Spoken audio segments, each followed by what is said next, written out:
trying to explain to my viewers, this lady has faced a lot of challenges in her life, which made her learn in the hardest way. Confusing. Tell us about yourself. Okay, my name is Placida Acheru. I'm Nigerian. And one of the very first challenges I faced in my lifetime was to be born and find out that I was sickle cell. Okay? And back home in Nigeria, when you're born with the genotype sickle cell, people just assume you're going to die the next second. They don't expect you to live. They just think you're going to die. And I came from a very good home. My parents brought me up, protected me as much as they could protect me. But when I went to school, then the protection wasn't there because they were not there. So my first challenge in school was when I walked past and people pointed at me and say, she's a sickler. She's always sick. And I would hear it, you know, and I was really small. And that was the first thing, and it began to crush my self-esteem. And I became very quiet, very withdrawn, and even if I was in a group of people, I wouldn't say a word because I could see their eyes looking at me, and in my mind, I could tell what they were saying. She's sickle cell, you know, she's always sick, she's always in hospital, she's gonna die. So I had that in my mind. Then, you know, I grew up into teenage age, and I met someone who helped me break out of that timidity, you know, because I became really timid, very, very timid, even though I came from a good home. And I broke out of it. I began talking to people, sharing with people. I became friendly, and then I got married. So I went from, you know, being very confident. Actually, before I got married, I went from being very confident to meeting someone that I really liked, which I didn't get married to. You know, he was like the dream guy, tall, you know, all the girls like their shoulders and everything. And when that happened, then he went and told his mom about this girl he had met, who was very good, intelligent, good home, singer in church and everything. And his mom says, you wouldn't marry her, she's going to die. Because of sickle cell? Because of sickle cell. Okay. And she didn't say it to me because I was very close to her, but she never said it to me. She said it to someone else, to a neighbor who came to say it to me. Like, this is what they are saying. And he never came and told me. This guy never told me what the plans were. Start changing. Yeah, he just said changing. And then they planned the wedding while I was still engaged to him. Oh my God, okay. This is real life story, not home video. So he did get married while I was still engaged to him. Oh my God. And that was the shock of my life. Then I realized that this health issue is something to think about. And so my self-esteem started to go down a bit, you know, again, you know. But then life carries on. You have to carry on. Then I met somebody else, and it was the same story. So I had like 3 or 4 people I met after him. And it was the same story. Then I met someone who loved me enough not to care, and we got married. We got married, and I was like, wow, finally, I'm married, you know? Yeah. And this guy is a good guy. He's tall. I like the tall guys because I'm small, you know? So got married, and then 3 months into the marriage, his family somehow heard about the genotype thing. And they called their son and said, this marriage can't work. We don't want somebody who is going to give us... Hold on. Did he tell his parents before you guys got married that my wife has got sickle cell? He didn't. Did you tell him though? No, yes. You know, so it's like, they said no, this is not going to happen. You know, in my country, we have that belief that when you have sickle cell, you live until when you're just 18. After 18, you're gone. That was the story even back in Nigeria. But I went past 18, and if I told you my age, you probably faint because you won't believe how old I am. I don't want to know. I really am not interested to know your age, but at least you've passed 18. I have passed 18, I've passed 21, I've passed 31, so I'm still living, and I have no plans of dying. Fantastic. Yeah. And how are you now? Very, very strong. You know, I don't believe it can stop me. The only people made me think it could stop me. My family didn't raise me to think it could stop me. I've met other sicklers who don't do things because they're in sickle cell.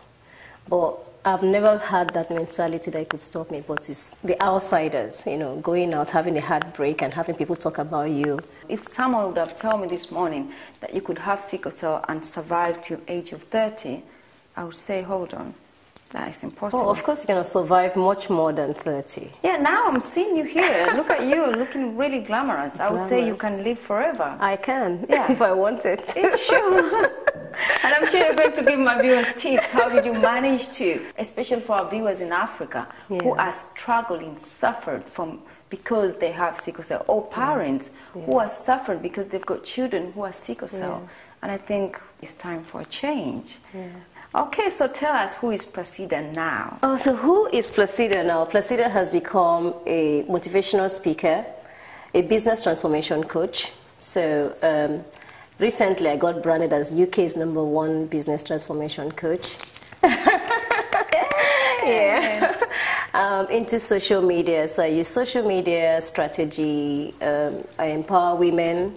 So quite a big portfolio, but I love what I do. Basically helping people come out from their fears and make them realize that they can be from here and that they can go right there. So that's what Placida does now. Probably someone out there might want to know a little bit more about what exactly do you do. Okay. Well, basically, if someone comes to me and said, I have an idea to grow a business, you know, then what I do with is sit with you with your idea. So I work with different levels of business owners. So one who's like, I just have an idea. And I work with you, brand your idea, help you grow your idea, structure it, make sure that your idea is viable and that people want to buy your idea. Because you can have an idea nobody's interested in it. So we look at it and then we look at who your target clients are and how to reach your target clients, how to brand you. And then social media is a new term, but social media in simple English is Facebook, Twitter, LinkedIn, YouTube, and there's a new one called Google+. That's just coming. So how to get yourself known really quickly, because I did that for myself when I came to the UK. In a short period of time, a lot of people got to know me. So getting your business from the conception stage to the stage where people can buy your product and pay you money, and you have credibility in the public eye. Well done, you. Honestly, you did quite a lot. You recently organized a program for women across the world. Tell us about it. It was a fantastic program, and I think it's the first done in the UK for women, an online seminar for women across the world. Wow. So tell me how did it go? Was it successful? It was very successful. It was in a very short time. I didn't promote it for too long, but I had 200 women on the call. You know, and it was promoted in a very, very short, limited time, but it went very well. Such an inspiration. We're going to have a lady who is going to work with children who are suffering from sickle cell, so there's more to learn about it. She was crowned as Miss Somebody. She's going to tell us more. Here she is, the one and only Maria. She's called herself Leopard. I'd love to know what's that Leopard. Maria, welcome to the show.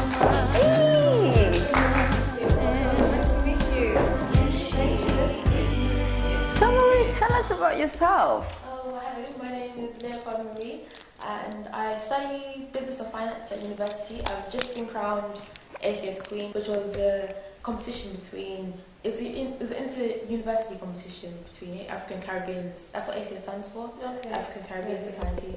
So we're raising money for the Sickle Cell Anaemia Society. Oh wow. Yeah, so that was raised through the sales of tickets and the votings as well. So on the night, it was mostly like a modelling competition, you know, there was a king and there's a queen. There's a king as well, but I'm just here representing myself as a queen. Yeah.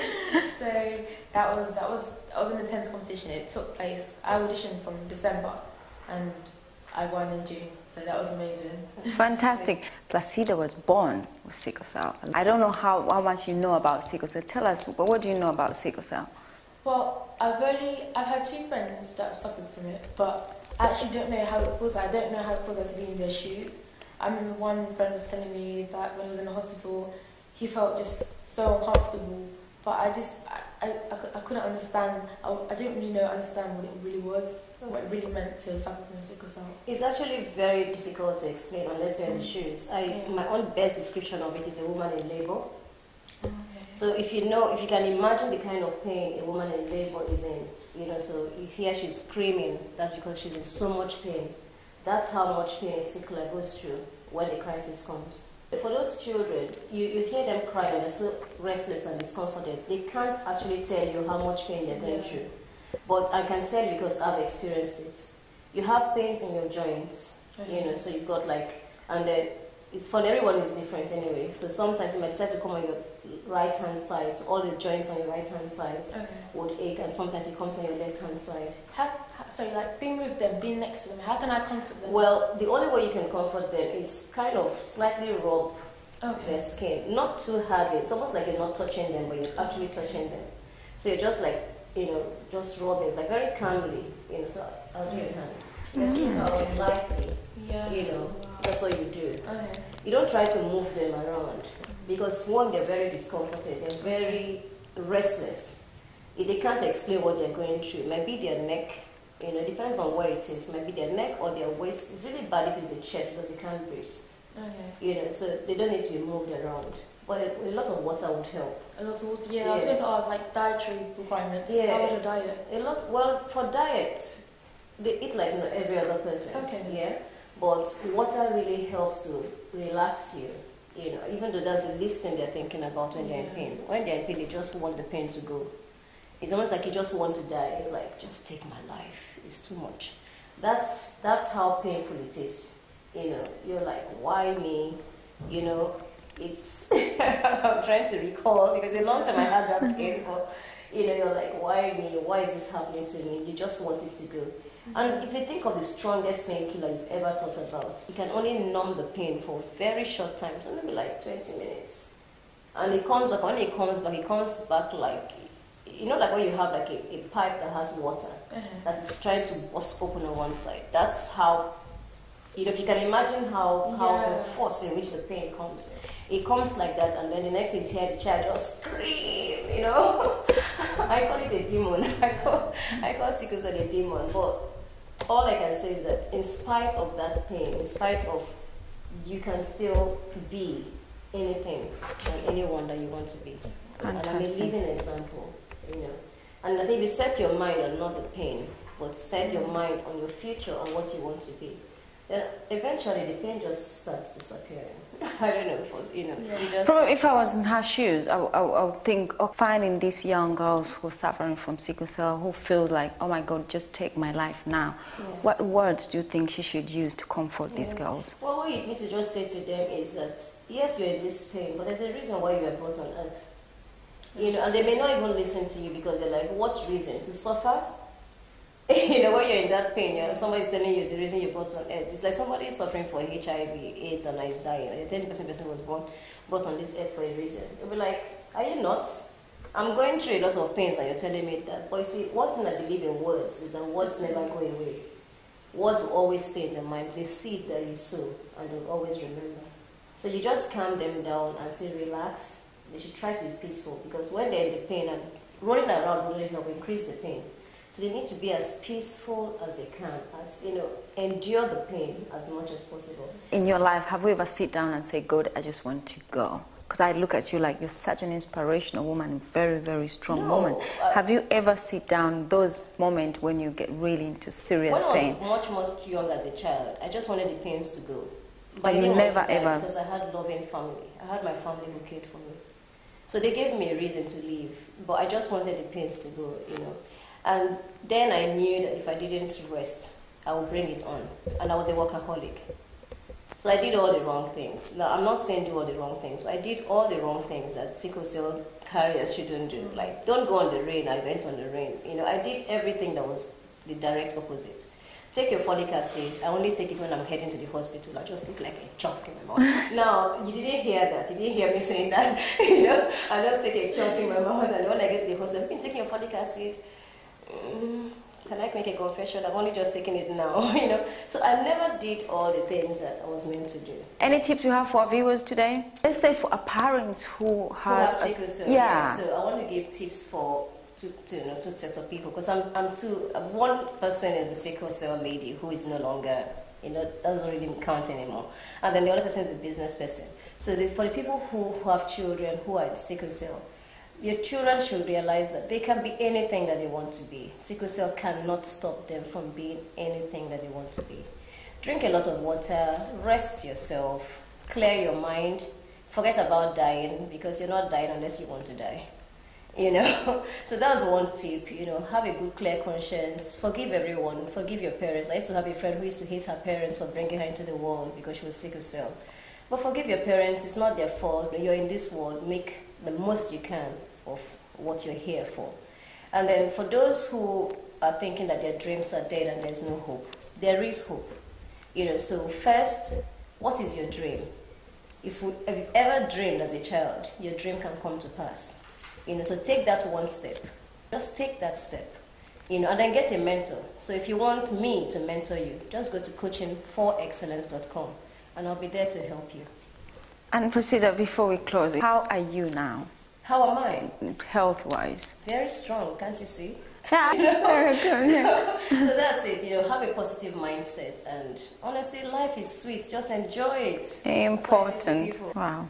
Thank you so much to be on the Sporah show. I really appreciate it, and I'm sure my viewers have learned quite a lot from Placida, the one and only Placida. If you want to know more about her, get the website down on the screen, get the number down on the screen, it will take you straight to Placida. Or just Google Placida and everything will come up. As she say, she can be your mentor, you never know. I've learned a lot today, and I'm sure Marie got quite a lot from Placida.